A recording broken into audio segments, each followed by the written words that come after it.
decks and rigging were black with waving men. Meet them.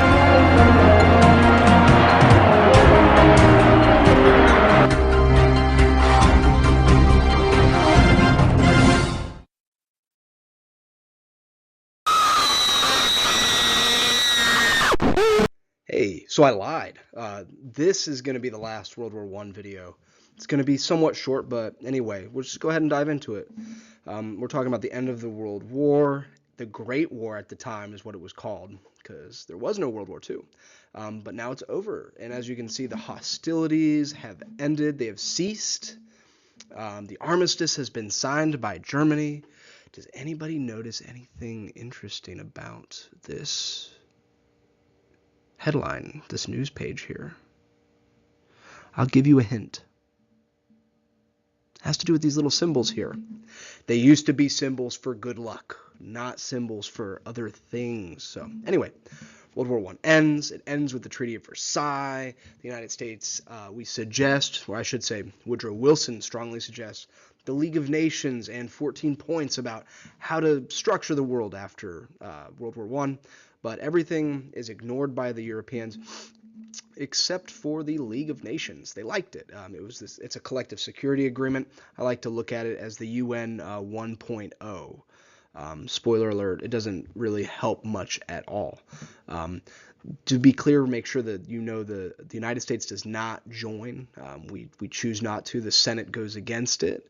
The president can negotiate treaties, but Congress has to ratify them and approve them. And why do we not join? Well, we go back into our shell. We rethink our role. We isolate ourselves. We focus on economics. The 20s, the next unit is just absolutely, we make a ton of money. Everything's going great in the 20s unless you're a farmer. So some things we do is we raise tariffs.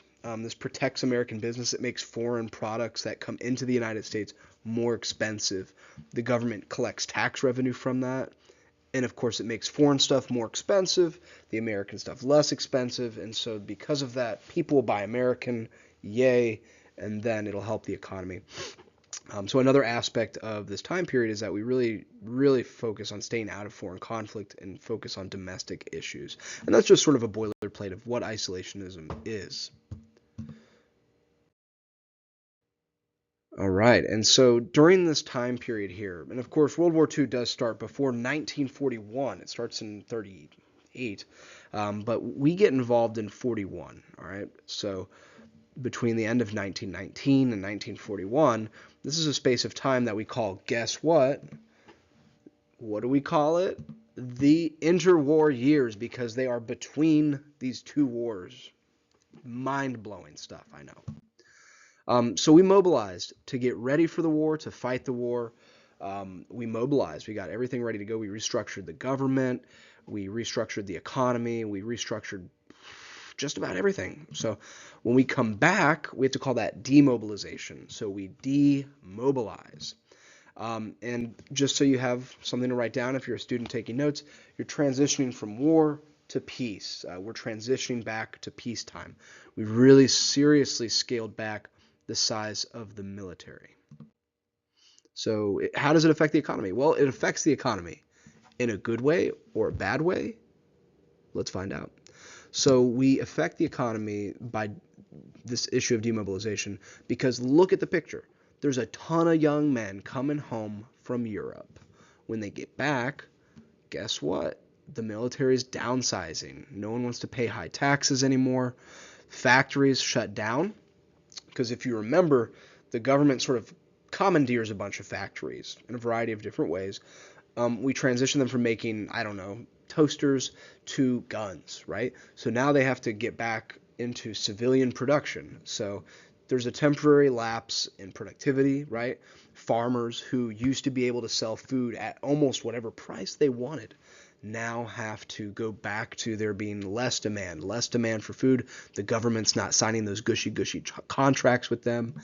And the companies get control get controlled by their owners again.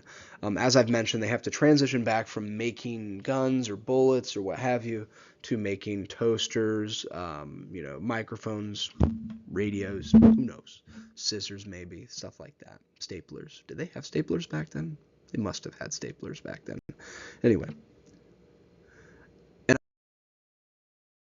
I like zooming in on this picture a lot. You can just see like how stoked everybody is, all the guys are, to get out of the hellscape that was Europe and to get back home again. So, yeah, cool picture. So let's get into some more detail. Obviously, if you're a dude coming home, yay, you're safe. You had trouble finding work. All right. So women were pushed out of factories again. They were pushed back to go to the home. They really didn't experience a lot of change, although in 1919/1920 it got ratified in 1920, but the 19th Amendment comes out and it gives women the right to vote, and their efforts in World War I are directly linked to their getting these rights. Woodrow Wilson gave a tremendous speech that was used as a document in an AP exam a couple years ago. Anyway, what happens next is the Spanish flu. Yay. Notice it's about 100 years before our recent epidemic or pandemic.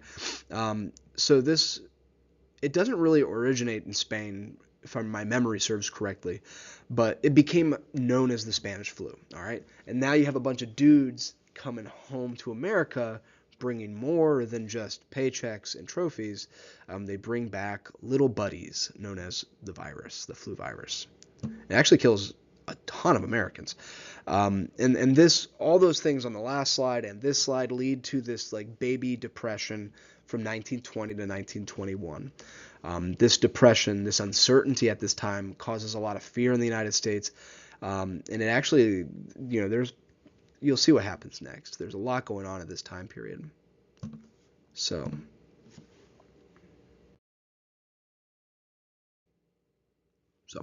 this is a photograph from Kansas City, actually. You can see these are a ton of soldiers who just got back from Europe. They're all suffering from the Spanish flu. Some of them died. Some of them lived, but some of them died. Zooming in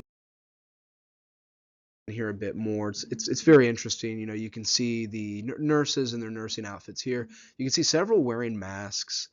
Some not wearing masks, doing the chin strap thing like we did in COVID. But it's just a really interesting photograph. Some notice that they are being photographed here, right? So this guy was like, "What?" Turning around. So very interesting. This guy's peeking. So all of this uncertainty. And in the background, you had, guess what? The Russian Revolution in 1917. It grows into a successful communist revolution after the Civil War period. It's brutally violent. The Tsar and his family were executed, of course. Many of the elites were just executed, of course. It was a very brutal and violent revolution. Very rarely are revolutions peaceful. And innocent people die. All right. So this fear comes around where there's a ton of immigrants are coming over, right, from Europe. All the devastation over there. There's an uptick in immigration. And now not only are Americans who consider themselves Native Americans, we call them nativists, they've lived here for a few generations, they see themselves as more American than immigrants, right? We see this nowadays. And not only is there this ethnic issue that comes up in the 20s, but there's also this fear of ideology, this fear of political ideology poisoning the brains of Americans, all right? So this is some interesting stuff here. I actually have, I don't know if you can see it, but I had a student make, where is it? How do I point here? There we go. He made a poster that blended Berserk with this Is This Tomorrow poster, and I like it a lot. So thanks, Marco. The Red Menace is real, though. So there's a lot of fear at this time period. Ooh, spooky. Did you see it wiggle?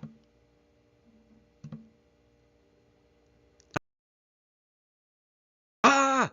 Communism! Ah! So, just to define a few things, Russian communists, you can also refer to them as Bolsheviks. Sometimes documents will have that word in there. I don't want you to be surprised or confused by it and shut down like, oh, I don't know that word. I'm not reading the rest of it. It just means communist. All right, just to simplify things for you. These guys overthrew the Tsar in Russia. They created this, a new government. At the same time, there were also rumblings in Eastern and Central Europe. This political philosophy is seen as un-American for a variety of different reasons. I'm not going to dive into it now. You probably understand that, generally speaking, most Americans are not fans of communism. So, moving on. In 1919, there was a ton of strikes. The workers, there's no longer the government forcing businesses to cooperate with the labor unions. The split happens again. Workers are pushing for better conditions, pushing for better pay, and strikes sweep across the U.S., including actually police strikes in Boston. So we haven't really talked about it in my channel yet, but I have a ton of documents and stuff, research to do and make videos about the Homestead strike, the late 1800s. The workers were really not doing so hot during this time period again. They're demanding this right to organize, the right for collective bargaining. And in the United States nowadays, we still have this issue of, do we like labor unions or not? It really depends on who you are and how you feel about them. And you can tell there's some pretty strong opinions. Yeah, there was the police strike in Boston. There were coal strikes. We actually ended up, I think it was prior to this time period, but we ended up bombing some of it was in the 20s, I think. But we bombed a bunch of coal miners with their baby Air Force and just ridiculous stuff to force the coal miners back to work. Seattle had a general strike. So this is what made Americans very uncomfortable. All right. Many Americans knew workers, were workers, right? They had strong feelings, right? But the political attitude at the time, and this is a cartoon you'll see on a test for sure. It's on there either on EOCs or the AP US History exam every other year. So it's a slippery slope, right? So labor unions, right? The workers, first you're going to do strikes. Okay. Next, there's disorder and riots. We had the Haymarket riot, the bombings, right? There were assassinations by anarchists. There's been assassinations by, Leon Solgitz of McKinley, right? There was other attempted assassinations, right? We're going to look at some more interesting ones in a moment. But Americans were afraid. Regular Americans, including a lot of regular working class Americans, were uncomfortable with this sweeping across the nation of strikes, because not only is there just strikes, there's also bombings. But anyway, I like them to step aside here, let Squidward do a little bit of talking. The gentle laborer shall no longer suffer from the noxious breed of Mr. Krabs. Well, what's that guy talking about? I don't know, but he's got a megaphone. We will dismantle oppression board by board. We'll saw the foundation of big business in half, even if it takes an eternity. Gee, I don't know what Squidward's talking about, but it sure sounds convincing. With your support, we will send the hammer of the people's will crashing through the windows of Mr. Krabs' house of servitude.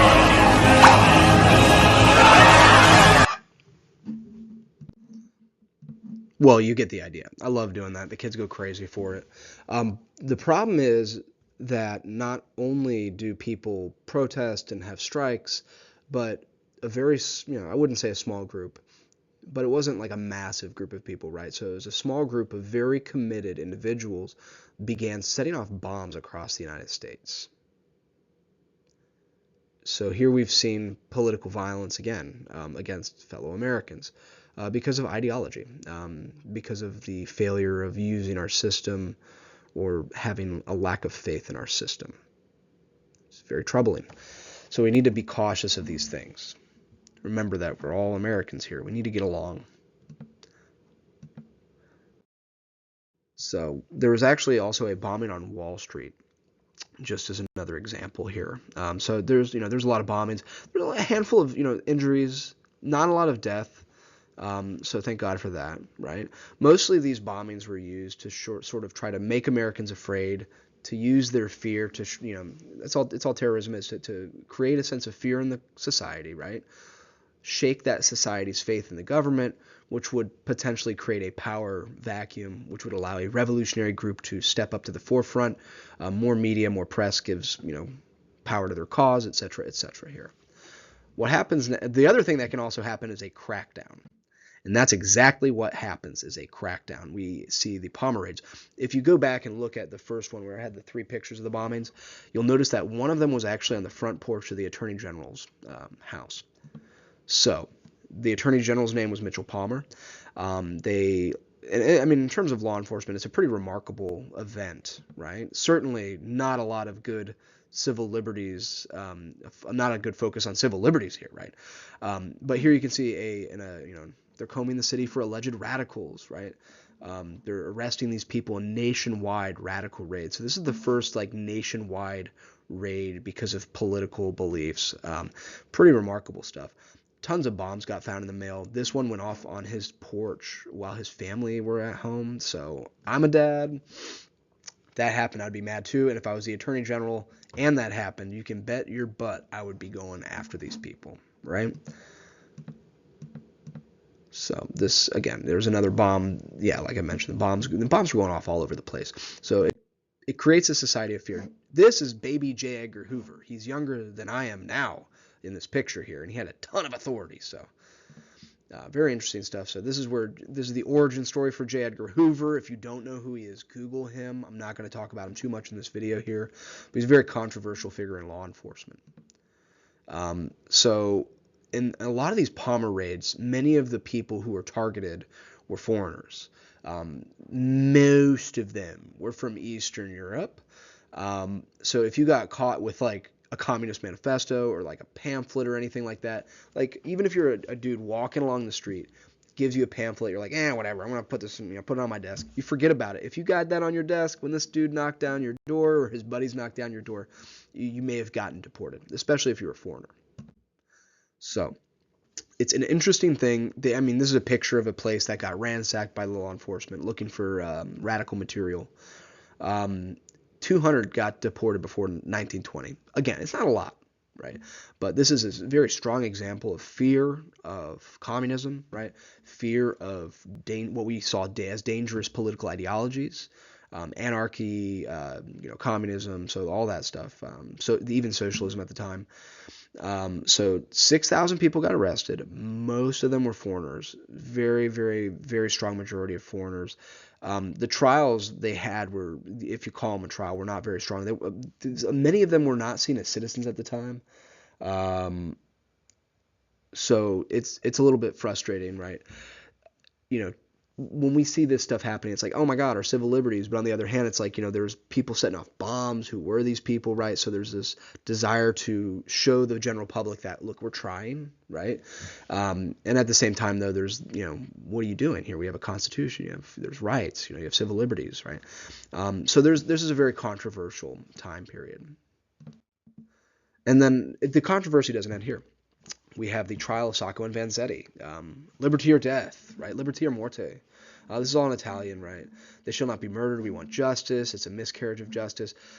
So these guys basically, oh shoot, I missed that. They got accused. These are 2 Italian immigrants with circumstantial evidence. They were arrested for murdering this guy who was carrying payroll checks or actual payroll cash for some company, right?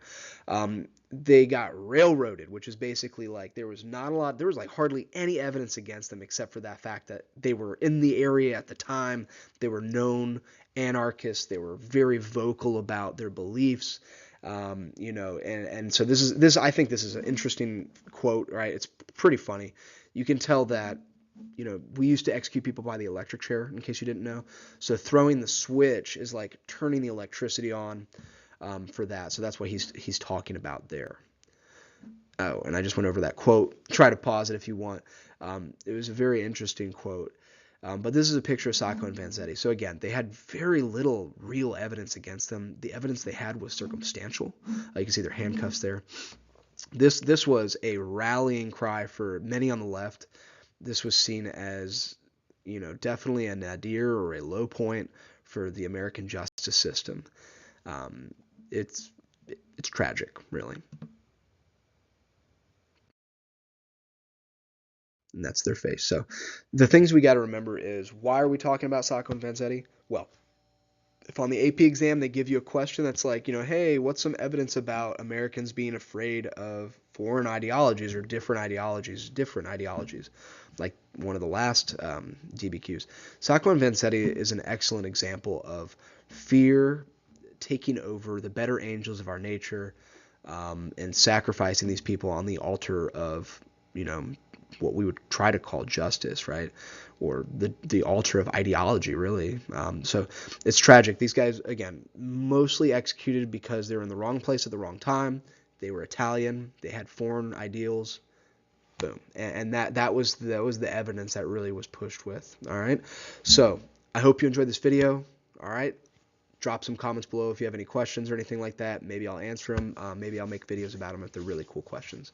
So thanks for being here. And if you actually watch this all the way to the end, really, really thank you very much. I'm trying here. It's kind of hard to make videos. I'm not a boomer, but I'm pretty close, right? But I'm going to try to get better at making some of these videos. Try to do something a little bit more dynamic than the PowerPoint stuff. So thanks for sticking with me, guys. Have a good day.